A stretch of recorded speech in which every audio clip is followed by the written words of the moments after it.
Welcome to another episode of Progress, Potential, and Possibilities, discussions with fascinating people designing a better tomorrow for all of us. I'm your host, Ira Pastor. Welcome, everybody, again to another episode of our show, bringing another really fascinating guest today involved in creating a better tomorrow.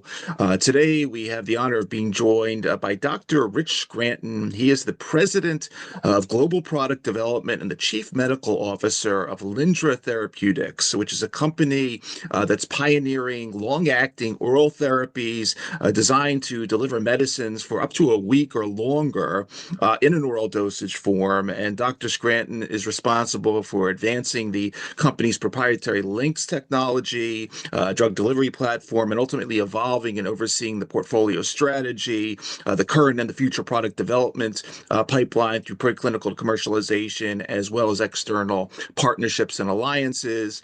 Dr. Scranton has over 2 decades of experience in pharmaco-epidemiological research, clinical epidemiology, as well as health services research and clinical trials research. Prior to joining Lyndra, he held roles in increasing responsibility at Pacira Pharmaceuticals, including as their chief medical officer, leading the development of their non-opioid, long-lasting injectable local anesthetic. He also served as the chief medical officer at VeroScience. There, his responsibilities included all aspects of clinical development for investigational drugs in the metabolic disease and immunological domains. Dr. Scranton, he did his undergrad at the University of Tennessee, went on his medical degree from Quinlan College of Medicine, Eastern Tennessee State University, and completed his internship and residency in internal medicine at the Naval Medical Center in Portsmouth, Virginia, served as chief resident. He also completed his Harvard General Medicine Fellowship and received a master's in public health from Harvard School of Public Health. A lot of really cool topics to get into today. Looking forward to this episode.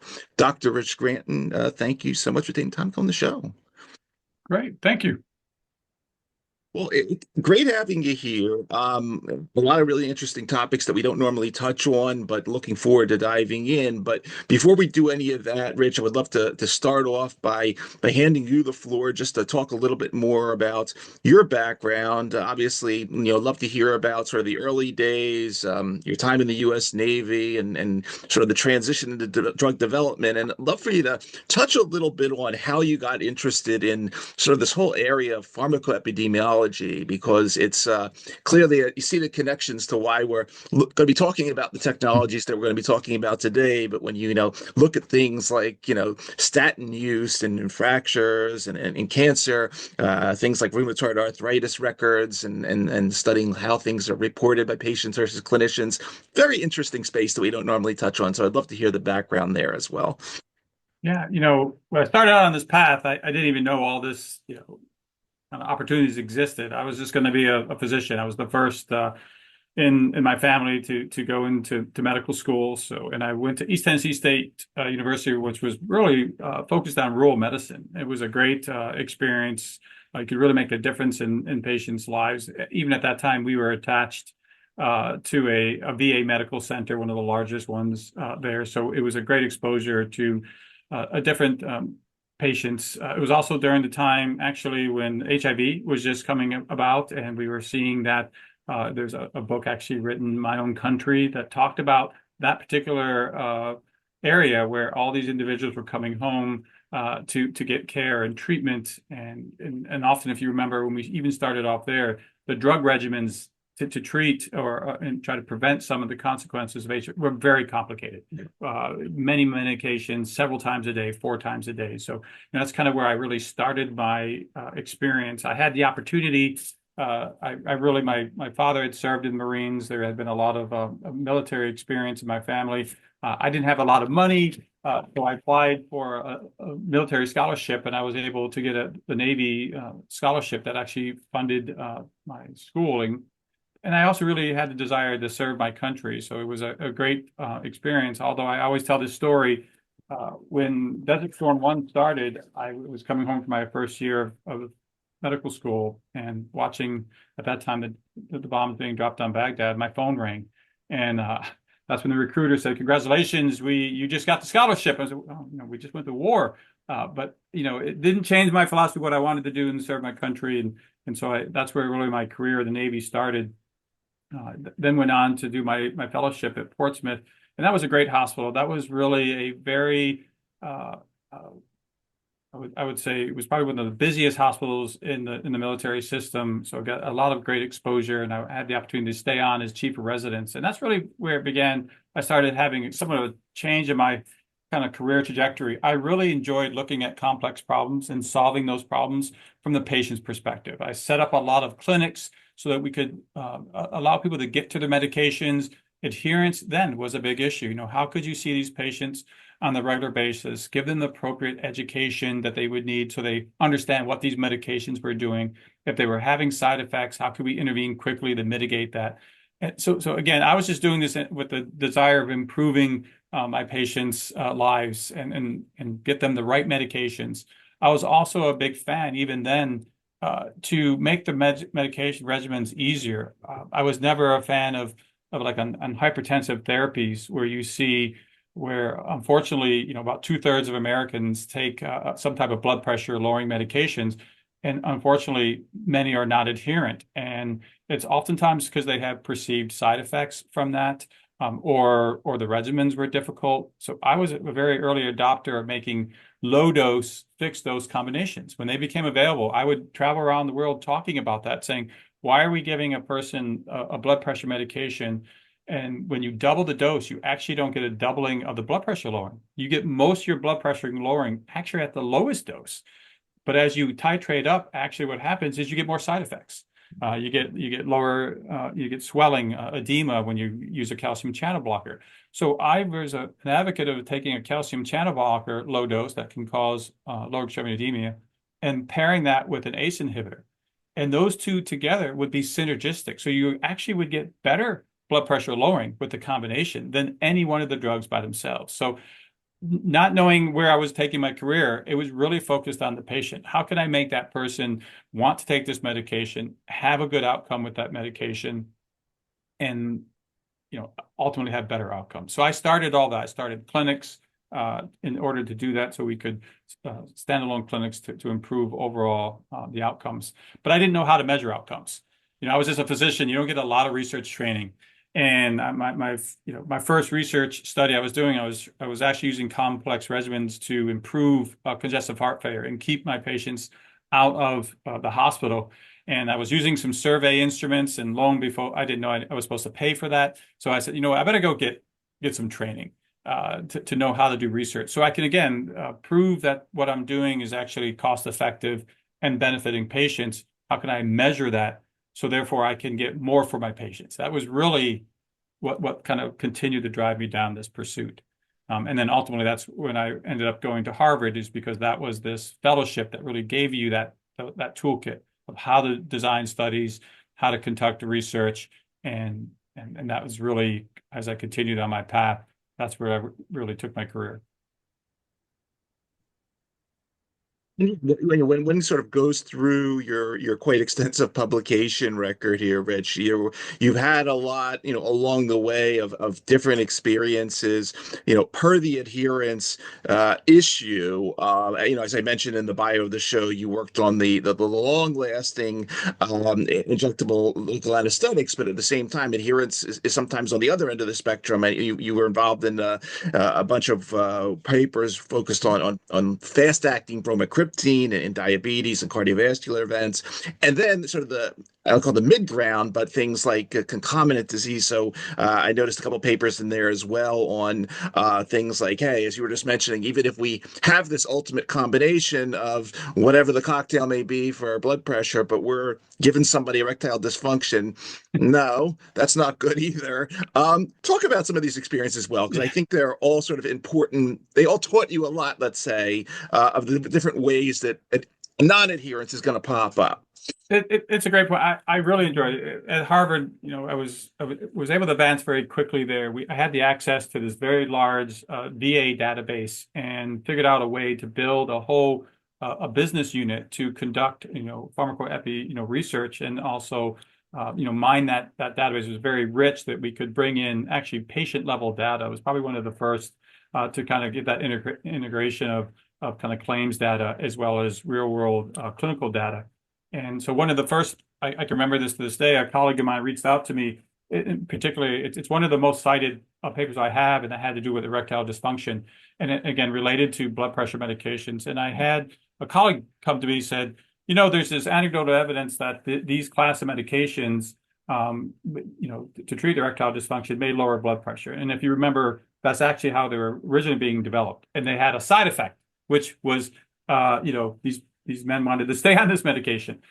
So when they came to me, we designed this really elegant study we used millions of data points for blood pressure, because we actually had actual blood pressure measurements. So we were able to take a cohort of veterans and follow them for 2 years, and we could see what their blood pressure was. And any intervention that may have happened, blood pressure medications being added. And you're absolutely right. A lot of times, men, particularly in that age group, if they were prescribed a blood pressure medication, they wouldn't stay on it because they feared it was causing erectile dysfunction, which was a known potential side effect. But then we were used a very interesting and novel method, which is a modeling technique called a proc mix model. And the reason why we had to do that is because we were using people as their own control, because we couldn't actually find appropriate control of someone that was taking a drug, i.e., erectile dysfunction drug that was really more of a quality of life drug. What's the appropriate control to say they're having the same exposure? So we decided to use them as their own control. We used the prox mix model. Interesting enough, that was used earlier to figure out crop rotation. That was how you decided where to plant your crops every year, to come in all the confounders that may impact that. So we kind of use that tool here to use them as their own control. And then we used time zero when they got treated for erectile dysfunction. And lo and behold, the next 2 years, their blood pressure dropped a lot, by 10 millimeters of mercury, meaningful reductions.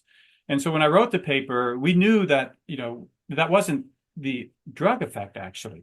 It was the ancillary effects. And we measured things as their weight went down. They were actually more adherent to the blood pressure medication. They actually came back to see their primary care physician. Unfortunately, 45-year-old, 50-year-old men don't want to go see the doctor, but they would come and get their prescription for Viagra, right? So as a consequence, those behavior changes is what led to better outcomes. And so when the review article wrote, they actually picked up on that specifically and said whether it was a stick or a carrot, it drove better outcomes. And so it was a fascinating way to use data in a different way to answer a very complex question. But then we began to do many things like that, and we were actually showing. Typically when you do pharmacoepi work, you're always looking for untoward effects of a drug, off-target side effects. That's typically how most of the research is. We kind of flipped it a little bit and said, well, maybe there's also untoward benefits from taking a therapy. And that was the work that was picked up in the New York Times on statins and fractures. Yep. And we wrote the paper saying there was a biological plausibility based on the pathway that statins actually could improve bone health. And therefore, maybe also you would see this. We had to do a lot of work, though, to validate the outcome. And that was the other learning. These studies took a lot of work to make certain that we could validate fractures and make certain that was the right outcome. So we had to do all that work first. But in the end, that's one of the papers that was cited often as a kind of unique way to use this data. And since this time, obviously, it's been used, in much larger applications because we have larger and smarter systems. But it was that work that also took me into doing a lot of patient-reported outcome work. my other passion was when I was working at Harvard as an academic, was also figuring out from drugs how the patient really perceived that drug. And so we did a lot of work with a company called Phase 5 Technologies, which we were doing a lot of assessment of different ways to treat diabetes. We looked at inhaled insulin. We looked at different novel depot injections, and we did some very pioneering work of using continuous glucose monitoring and correlating that with patients who are saying, "Hey, I'm feeling better," and we could actually correlate that. That's because you're not having hypoglycemia. So we were able to say, so if you can go on a drug regimen, even one that maybe you're using a long-acting insulin and multiple injections per day, if you do not have hypoglycemia, patients are saying, "I feel better," and that's a therapy I would want. So therefore, they would become more adherent. So this is all the work. Again, it was probably this path.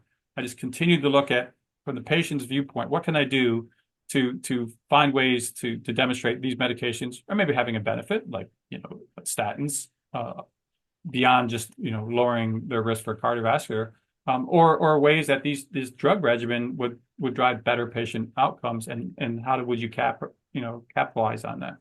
So it's a excellent body of work, and I wanted to profile that sort of in your background just to as we get further on towards Lyndra and Links and what you're doing now. Can you say a couple words just before we get there, though, about the cost here? Because the numbers, and we chatted about this a bit a couple months ago on another show with unrelated technologies, but we're talking in the hundreds of billions of dollars. When we talk about morbidity and mortality associated with just not taking that medicine for one of these reasons that you're talking about, the numbers add up very quickly and are staggering. And I was just wondering if you could talk just a little bit those numbers, and then we'll segue into Lyndra.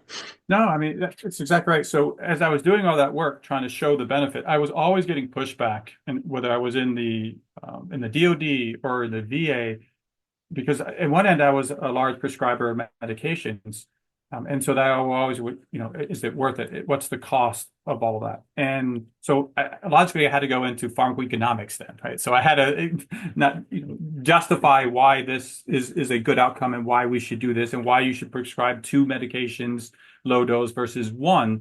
I had to continue to battle this, and I remember even in the Navy with that congestive heart failure, I was using many medications, new medications, Coreg and all that. But I was able to show them that I was keeping people out of the hospital. If they come to the clinic, they take these medications, even though the medications cost a little bit more, I showed them that I was saving a lot of money on reductions in hospitalizations. That was the same argument. Just for blood pressure alone, if you think that 2/3 of Americans take a blood pressure medication and about 15% are completely not adherent, that alone cost us about $6 billion just for that one little segment. But you're exactly right. If you scale that up to every chronic disease, non-adherence is $100 to $300 billion a year, and this is hospitalizations. These are very large events that are completely avoidable. And when we were starting to look at the reasons for that, yes, it's complex, but a couple areas that always stuck out from the research that I was doing, it's really this kind of love-hate relationship with the medications. You take them, but then you're worried about side effects. Or there's maybe a stigma. I mean, my mother was the same way. She had type 2 diabetes. She didn't want anyone to know that she was taking medications. She would hide these. And so when you think about when these people would travel or be there with loved ones and families, they would sometimes not take their medications because they didn't want to admit that they were sick. This negative connotations. And it is particularly predominant in patients who have psychiatric illnesses. When I was in the military, patients would come to me for depression because they didn't want to go see a psychiatrist because that would be a stigma. So there's this whole other thing that's kind of wrapped up all of this. So it's not just that they don't want to take the medications. There's all these other reasons why they don't take medications. I would bring my patients in, but one of the biggest reasons why is just we made the regimens too complex, and we wouldn't spend enough time educating people. So now they go find things on the internet. And then one thing that's on the internet, it tells you everything that medication will have a side effect. So the patient automatically perceive, I'm going to have all those things. Or I wake up tomorrow morning, I'm achy. That's from my medication. Not that because you just, you ran or you exercised for your first time yesterday in a month, right? We attribute to the medication. So for all these reasons, people don't believe in their medications and they don't want to have the stigma of taking their medications. So I would work very hard on, we would have nurses, we would educate, we would do follow-up, we would do phone calls. That was a lot of work. And then trying to track a daily medication, in particular if you're taking 2 or 3, is near impossible. Many companies have come up with different systems to track medications and reminders and all that, but that becomes very burdensome for the patient, and then they ultimately don't do it. I know it from my clinical trial experience. That's our biggest problem. If you're running a clinical trial and you're trying to demonstrate the efficacy of medication, they have to take the medication. Or if you're trying to prove that it's safe, they have to be on the medication. So we would put all these sophisticated things in our trials to demonstrate pill counts, that they were taking the medication, they were taking it correctly. And that's something else. We don't even, we talk about not adherence, about not taking medications. But I get, everyone in my families will call me because, I'm the token physician, and they say, you know what, I don't remember if I took my medication, so I think I took another dose. So it's even that, right? Taking more than you need because you just forgot. So all of this really got me down to the pathway of thinking of ways to make it even easier from patients, removing the stigma, getting them to trust their medications, but more importantly, saying what you really want to do is not take a medication, right? You just want to live your life free of medication. So the best we can do there is make it less frequent. And that's where you saw this entire movement towards whether you do transdermal patches or whether or not you do depot injections. This has been, our way to try to get to, simplifying the regimen and not having to take it as often. But we just couldn't figure out how to do that with an oral therapy. The best we could do. My first days of doing this was Procardia XL. Procardia XL was, Pfizer's blockbuster drug. All it did was take nifedipine, right? That you had to take 3 times a day and put it in this fancy thing, this laser drilled pill that just eked out the drug. Yeah. But patients would take that. And outcomes were better. So for whatever reason, all this somehow, going through this path that I thought was not connected, ended up connecting me to, as you said, building a skill set that's a little bit unique and novel, but set me up with the opportunity to do, my next career, path and trajectory. Even with VeroScience, the VeroScience thing, it's still linked. VeroScience was taking a drug that we all know, bromocriptine, which was used for Parkinson's disease. But the whole purpose of that D2 agonist for Parkinson's disease was to have a long-acting drug, so you could mitigate the side effects of not having dopamine. We were actually taking, and we reformulated it to have a very fast on. So this drug was only in your body for about 30 minutes, but it would reset your circadian rhythms throughout the entire day and make you insulin sensitive. It was a completely novel concept. No one believed it because until that time, drugs only work if they're circulating in your bloodstream. You need to have them on there. And we're saying, no, this one we need a pulsatile D2 agonist early in the morning, and then we want the drug gone. So even then, it was thinking about drugs from a totally different aspect. That was the first trial ever done. That was the first diabetes trial done to demonstrate a 50% reduction in cardiovascular risk before the subsequent ones. But then we went on to going on with another idea. Could you inject at the time of surgery a local anesthetic and make it last for 3 days so you don't need opioids? Could you do almost opioid-free surgery? And that was the whole work that when I joined at Pacira, was to change that whole concept as well. And it was really difficult. I will tell you, to even meeting with the FDA saying that when we run clinical trials, when you're doing pain research, and pain research is really hard, the challenge was in surgery, if you're going to give a non-opioid and they're not going to have pain for 3 days, and your control group is someone who had the same surgery, but no one's going to allow that patient to writhe in pain. That's the outcome, though, right? Showing that we have a difference in pain scores. Yeah. So what does that other group get? They get opioids. Opioids are very effective to reducing pain. So it was hard to design studies where you could show a difference in pain scores. And so I actually was on FDA. I was on panels. I went to the FDA. I said, the endpoint's wrong. The endpoint should be, pain should be identical. The outcome is how much opioids did you need to get to the same pain score?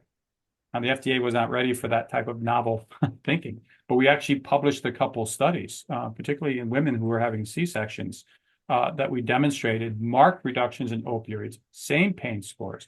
We were able to show that women were able to get up and because they weren't so dizzy and lightheaded with opioids, they were able to get up and leave the hospital sooner after a C-section by a day. So the economics were huge. There was the pain scores were better, and then we also would reduce the unnecessary opioid exposure that may lead to addiction. So we tied all this up into an argument for why that long-acting approach, mitigating opioid exposure, could drive better outcomes. And so we had to go to the Hill. We had to actually, I was traveling all over on the Hill to get a new pain to what we call the No Pain Act, which was in order to get favorable reimbursement for this long-acting drug. Right now, at the time in our system, all surgery was bundled. So when you get your bill, that includes your surgeon's time, the hospital time, and your drug therapy. You couldn't break out pain therapy from that. So from the hospital's perspective, they're like, opioids are cheap. And by the way, when I give you a prescription for 30 days, I'm not paying for that. The hospital's not paying for it. But if they used our drug at the time of surgery at $300, they'd have to pay for that. And so this was just a malalignment in patient outcomes. From the hospital perspective, I'll give you this opioid, it works for pain. It doesn't matter if you're nauseated, it doesn't matter if perhaps a percentage of them would go on to be addicted. That's not my problem. We had to change all that, and just in next year it will be approved. You can uncouple that payment. So you can get reimbursed for using that non-opioid. And so that was, again, just think about, as trying to demonstrate the benefit of the drug, the efficacy, the economic advantage. And then we had to change the whole reimbursement structure. And the first time we were able to do that was we were able to get Medicare to reimburse for that long-acting therapy use in an outpatient setting when you're doing total knee. What we were able to demonstrate is if you could use this drug when you're doing a total knee replacement, you could do an outpatient because they didn't have all that pain and they didn't have to have that high dose opioids. And we could also show that we could get them up, and we did this study, we could get them up and ambulating day of surgery, within an hour of surgery. They would wake up and we could ambulate them. They could go home. And prior to this, people would be in the hospital for 5 days after a total knee. We could do it in a day and they would go home. So it made sense to Medicare. They said, well, look, if you can take an inpatient procedure and make it an outpatient procedure, we'll save tens of thousands of dollars for $300. They actually approved use for this drug in the outpatient setting, despite the fact we couldn't use it in the inpatient setting because it wasn't reimbursed. All right. So these are all the things that I've learned over my career that you have to really, when you're making you need the patient perspective, the provider perspective, and the payer perspective. And whenever you can make the story align that all three of them benefit, then you can have success. This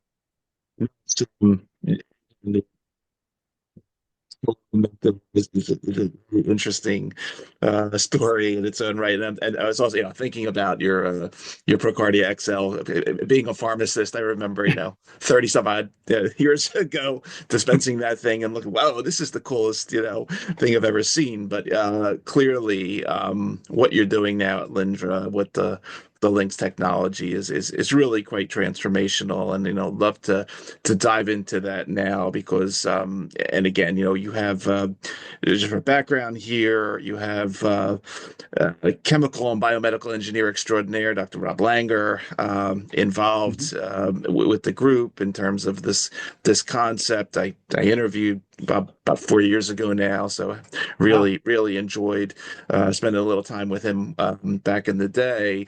And there's a really cool video on the website, and we will put a link to that in the show notes. But and I'll let you take us further into this, but just I'm not going to do this justice, but. You got someone taking a capsule, it dissolves in the stomach, and then this really cool starfish thing pops out that has all sorts of neat drugs and slow dissolution, and it just unfortunately can't make it through into the small intestine, and so it slowly dissolves via these linkers. And I'll leave it there. My I showed the video to my daughter. I thought it was a starfish. She said it was an octopus, but it's nonetheless it's kind of cool. Walk us through the background here, a little bit about the company, and take us do a better job than I just did in explaining what's happening No, with the latest technology. I think you did a great job. You're absolutely right. The technology is phenomenal from an engineering feat, which obviously Bob Langer, he is world renowned for that. Or likely, I hope someday get a Nobel Prize because it was really thinking about how you would get a technology to stay in the stomach, and that was the first feat. Like, so what are the characteristics of a technology that could do that? And then the second piece was, as you said, as being a pharmacist, was saying, I didn't even know you could do this as a physician. So you would take drug and we would mix it with polymers. And then, because in order for this technology to stay in the stomach, when you release the drug, you still need basically the arm where the drug is coming out to stay intact. Otherwise, if it was eroding and falling apart, you would lose that conformational shape we need, starfish, octopus, stellate, it would pass through the pylorus. So all of this was engineering. Half of our company are engineers. I mean, we're the minority are physicians, because it's really that kind of understanding of how to create this technology. And we also had to come up with all novel ways to test each component of that technology. And we had a simulated stomach, for example. We have proprietary technology where we've created this stomach that goes through contractions that has, at your body temperature, and we run in solutions that mimic whether you're fed or fasted or whether or not you had alcohol. So we had to create these systems so we could very quickly test these different evolutions of the technology. Ultimately, what we designed was the shape, but the second piece was it needed to fit in to a normal size capsule. So it's in a capsule that's one of the most common capsules taken for when you take vitamins. And so from the patient perspective, they're just taking a normal capsule. They don't even see what's inside, the magic inside there, that technology that deploys when it opens in the stomach. But even the capsule, we did a lot of work. We put a coating on it to make it actually very easy to swallow. We put this, it makes it very slippery when it's wet. You want to make certain that things passes fast into the stomach. We also put what we call a reverse enteric coating on it. So it only opens in an acidic environment in the stomach, not in your esophagus. So that was just part of the technology. Now, once it deploys and opens, we have radiopaque markers on it, so we can image it. So we could actually see where it is in the body at any given time. So we could understand what's working, what's not working as we looked through evolution of the technology.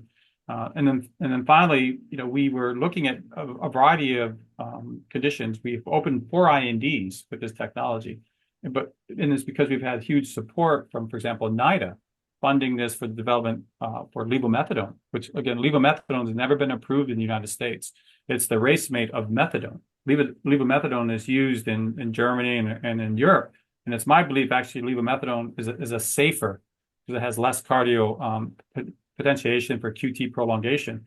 But so we had funding for that. Buprenorphine, NIDA has funded that because buprenorphine has really bad oral bioavailability, and we'll talk about how another aspect of technology, how we can overcome some of the limitations of oral therapy. But so they wanted to fund buprenorphine from an oral drug delivery.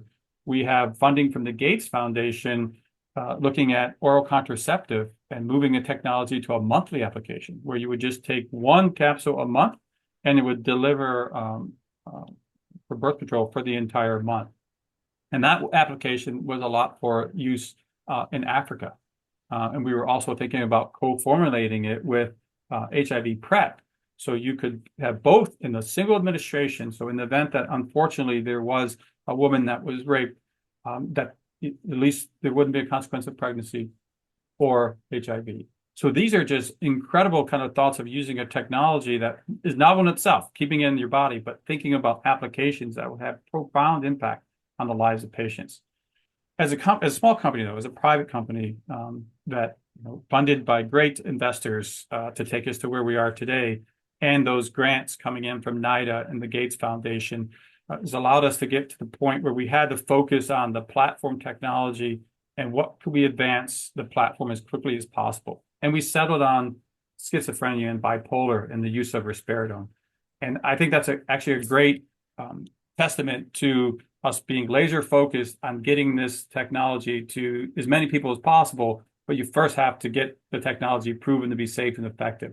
Now, if you think of schizophrenia or in bipolar, it's also a great place because 50% of patients who have psychiatric illnesses are not adherent, largely in part because of concern of side effects from the drug and the stigma associated with it. So it was a perfect focus. Also, the division was really, I would say, open to the concept of demonstrating efficacy, because risperidone is very well known. Risperidone has been taken for years. Johnson & Johnson was the first one to bring it to market. Then there are injectables that came. There was a twice a month injection. Then it went to monthly injection. So we actually had all this great research done that really clearly made a case for the PK-PD relationship. So the drug levels associated with the pharmacodynamic outcomes. So we were able to go to the FDA and say, why do I have to redo an efficacy study? We know risperidone is efficacious, and we actually know what drug levels are needed to be efficacious. We can model this and do a demonstration to efficacy purely based on PK analysis. And they agreed. So our first study, our pivotal study, we just shared at the SIRS this year, was just that. We took 45 patients roughly. We got them at their steady state on daily risperidone and converted them to our weekly and showed at steady state that our doses were comparable. Now, this is really important to understand what the technology is doing. So that technology stays in that body for 7 days, and the drug is slowly being released 24 hours a day, 7 days a week. So it's a different profile than a daily risperidone.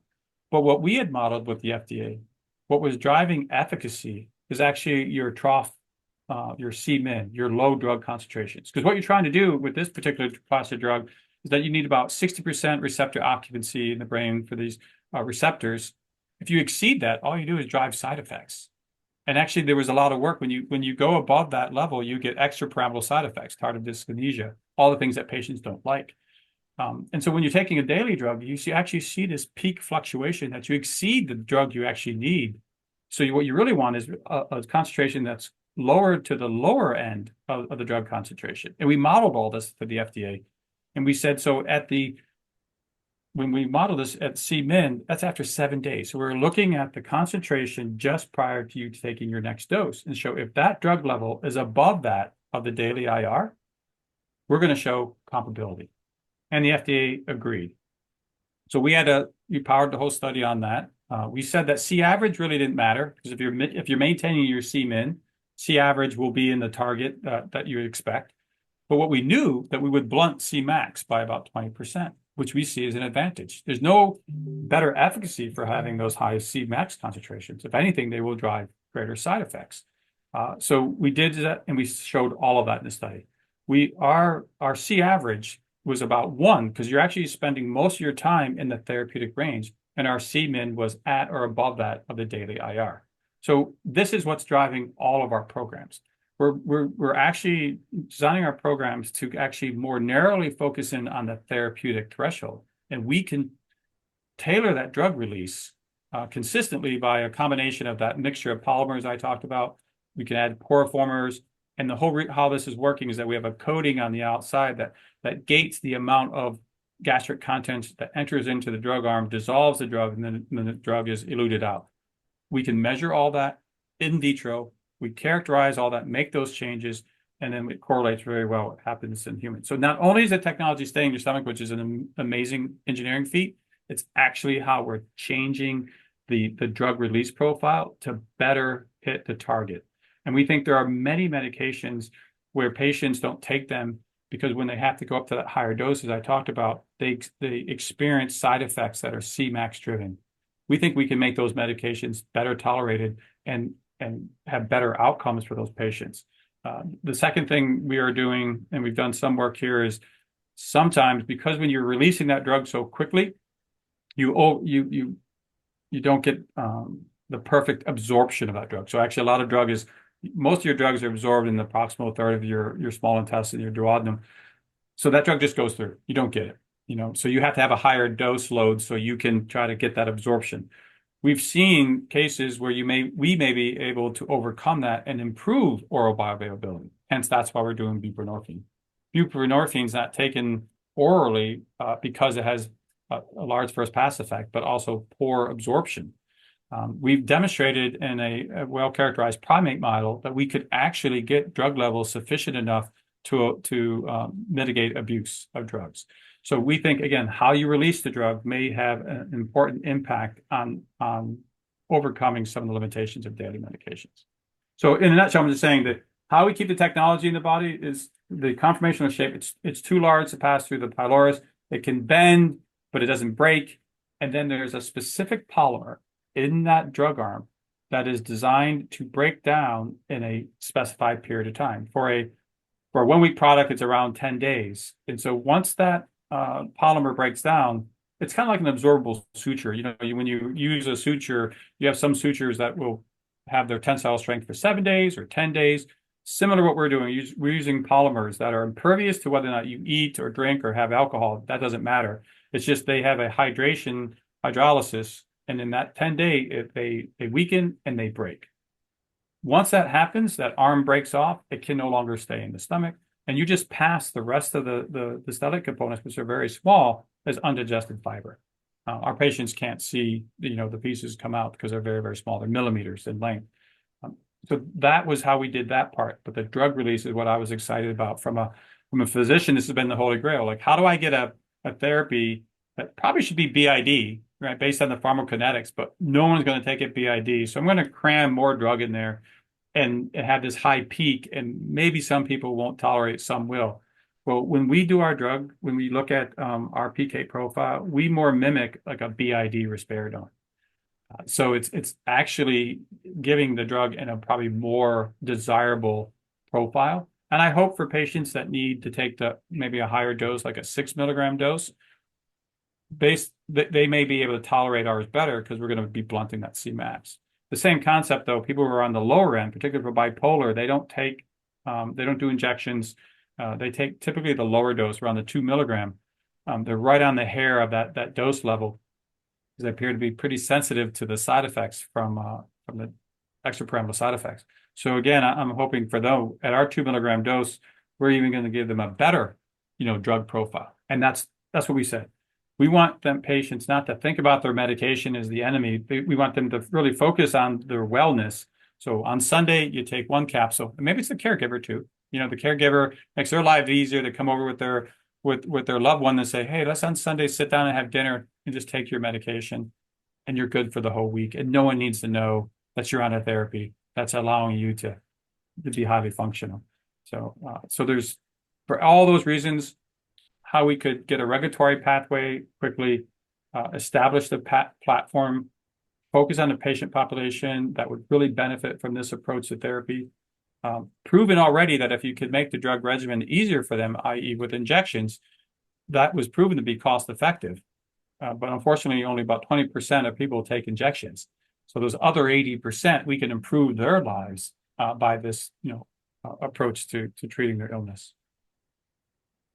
But just to summarize there, you took a condition with very high rates of non-adherence and major possibilities for relapse. The pharmacokinetic magic of the LINX technology, the FDA was very happy with that, especially in doing what you were just saying and keeping things, not too low, but not too high. You performed the Starling 1 study, and now talk about Starling 2, because here agencies are asking you to do a 6-month study. What is the status of that? When does that happen? And sort of what's the path now to NDA and getting this out to everyone that needs it? Yeah, exactly. So the next piece is demonstrating the safety of the platform. And that's, again, with discussions with the FDA, what would that study look like? How long would it be? How many exposures do you need? Because really the outcome, we're looking for a never event, right? Because we know risperidone, we're releasing it in the target profile, so we know that's safe. What do we need for the platform? Well, we've already done a bunch of work up to this point on understanding that the platform, technology is safe. We've dosed this in, over 300 patients already have received the technology, some repeated administrations. We also use dogs as a good surrogate to look at different changes in the stellate configuration, or we can characterize drug release. And we had our own colony of dogs, and after 5 years, we adopted out the dogs, right? So we were doing all this work, and those are over 1,500 administrations in dogs. And obviously, the stellate is larger compared to a human. Never saw any concerns of clinical concern. So we had all that built up. We also did formal toxicity studies showing that there was no local or systemic toxicity from our technology. So we had all that kind of basis of work going in. So the FDA agreed that we could do a study. We're doing a two-part study. The first part is about 50 people where we will X-ray them every week for 7 weeks and show that the stellate is always leaving the body exactly when we say it's supposed to. And then the second cohort is 250 people blinded. So in this case, it's a double dummy. We'll take people and we'll randomize you to every week you'll take a capsule. Some will have our technology in it, some will not. From the patient's perspective, they don't know. But they also every day will take a tablet. Some of them will be with Risperidone, some will have a placebo. And that way we can completely rule out, any, because Risperidone has side effects, GI side effects. Actually, patients with schizophrenia, that's one of their most common complaints is GI side effects. It could be constipation, it could be abdominal pain. So how do you tease out? Because everyone's going to say, well, you have this technology in your stomach, they're probably going to have side effects. Well, no, we don't believe so. Based on all our evidence to date, you shouldn't even appreciate that that's there. We have to prove it. So this is the way to prove that, to show that we would expect over 6 months of exposure, repeat administration, that we're going to see GI side effects, but they're going to be balanced between the groups. So that's really the safety study. We want to enroll that as quickly. It'll be both a US and ex-US study, because the most important piece is keeping people on therapy for 6 months. And so that'll be our challenge in any study. But we're excited. We anticipate getting that started. We just agreed with the FDA, had a final review of the protocol. Everything is green lighted to go forward. So we want to kick that off later this year. And then hopefully we can enroll quickly, file the NDA. It'll be a 10-month review, and then we'll be off to approval. Excellent. Why don't you talk about one other thing while we have you today? And I really do appreciate your time that you're walking through the portfolio. You mentioned the levomethadone project and opioid use disorder. You mentioned the work with the Gates Foundation and pregnancy prevention and so forth. I wonder if you could touch just briefly on the part of the portfolio in cardiovascular and cardiometabolic, because you're looking at someone right now, like I've had blood pressure issues since I was in my late 20s. So, I went from an ACE inhibitor and then they loaded on my diuretic. And then just a couple months ago, my doctor said to me, damn, your cholesterol's creeping up. And I'm sitting there, because I remember the day my dad used to have that handful of pills. And I just, talk about, I mean, we have this concept right in the industry of the poly pill, and potentially whether it's loading in the beta blocker or the calcium channel blocker, whatever the case may be, to keep me going. What's the future for that? Because have this program where I think you're going to be mixing in a statin and something for type T2D. What's your vision there? I think this is really cool because I think it kind of merges with this poly pill concept as well, and I'd love to hear your thoughts on where you're going. Yeah, I think so. I think I was a fan, as I said, for fixed dose combination, and then the poly pills have come out, and there've definitely been studies showing the poly pills did lead to better outcomes.